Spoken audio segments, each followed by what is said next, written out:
বাঙালির ১২ মাসে ১৩ পার্বণ। যদি হিসাব করে দেখেন দেখবেন হিন্দু বাঙালির ১২ মাসে ১৩ পার্বণ নয়, ১২ মাসে ৪ তেরং ৫২ পার্বণ।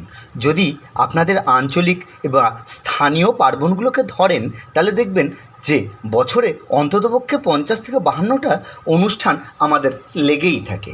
তার মধ্যে খুব সুন্দর একটা অনুষ্ঠান হচ্ছে এই অরণ্য ষষ্ঠী বা জামাই ষষ্ঠী।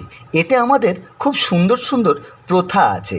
যেমন ধরুন, ছোট্ট ছোট্ট মাটির ভাঁড়ে আমাদের দই জমানো হয়, সেই দইটাকে দিয়ে মা ষষ্ঠীর পূজা হয়। আর লাগে বাঁশ পাতা, খেজুর ছড়ি, এক ধরনের বুনো কাঁঠাল, যাকে আমরা স্থানীয় ভাষায় ডেলো বলি বা মাদার বলি। তাছাড়া লাগে জামের ছড়ি, তাল শাঁস, গোটা রম্ভা বা গোটা কলার ছড়া, যাতে আবার ১৬ থাকলে চলবে না, ১৩, ১৫, ১৭, ১৯ এরকম বিজোড় সংখ্যার কলার ছড়া। সবচেয়ে মজার এবং সবচেয়ে সুন্দর যে আমাদের প্রথাটা আছে সেটা হচ্ছে ছোট্ট ছোট্ট মাটির এতটুকুটুকু ভাঁড়ের মধ্যে দই জমানো। এইটার জন্য আমরা ছোটোবেলায় খুব উদগ্রীব থাকতাম। আমাদের এখানে পুজোর সময় একটা খুব সুন্দর প্রথা পালন করা হয়, সব জায়গাতেই করা হয়। গাছে, অশ্বত্থ গাছের গায়ে কলা আর দই একসঙ্গে লেপে দেওয়া হয়।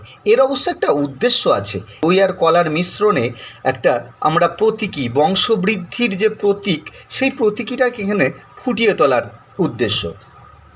এই গাছের তলায়, এই অশ্বত্থ গাছের তলায় আর একটা জিনিস আমাদের দেওয়া হয়, সেটা হচ্ছে চাল দিয়ে তৈরি বেড়াল।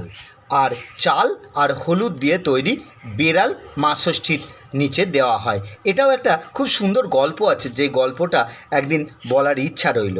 আর সাধারণত ষষ্ঠী ঠাকুরের মূর্তির কোনো প্রচলন নেই। আমরা যদিও করি এখানে মূর্তি, সাধারণত এটা অশ্বত্থ গাছের তলাতেই পুজো হয়।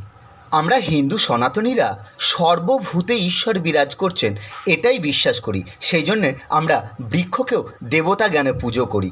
তার একটা অবশ্যই কারণ রয়েছে, যাতে অশ্বত্থ গাছের নিচে ঠাকুর থাকলে যাতে কেউ চট করে সেটাকে কেটে না ফেলে, সেই জন্য এই রীতিটা পালন করা হয়।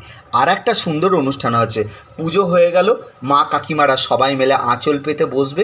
এই দেখুন দেখুন এই এর আঁচলে ও প্রসাদ দেবে, ওর আঁচলে ও প্রসাদ দেবে, এর থেকে ও প্রসাদ দেবে। এই একটা সুন্দর অনুষ্ঠান। আর একটা হচ্ছে সবাই সবাইকে সিঁদুর পরাবে, হলুদের টিপ দেবে। এই প্রথাগুলির মধ্যে আরেকটি প্রথা আছে আমাদের।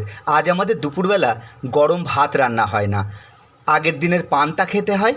মা কাকিমারা খান চিড়ে, দই, মুড়ি। মা ষষ্ঠীর কাছে করজোড়ে প্রার্থনা করি সবার সন্তান যেন থাকে দুধে ভাতে।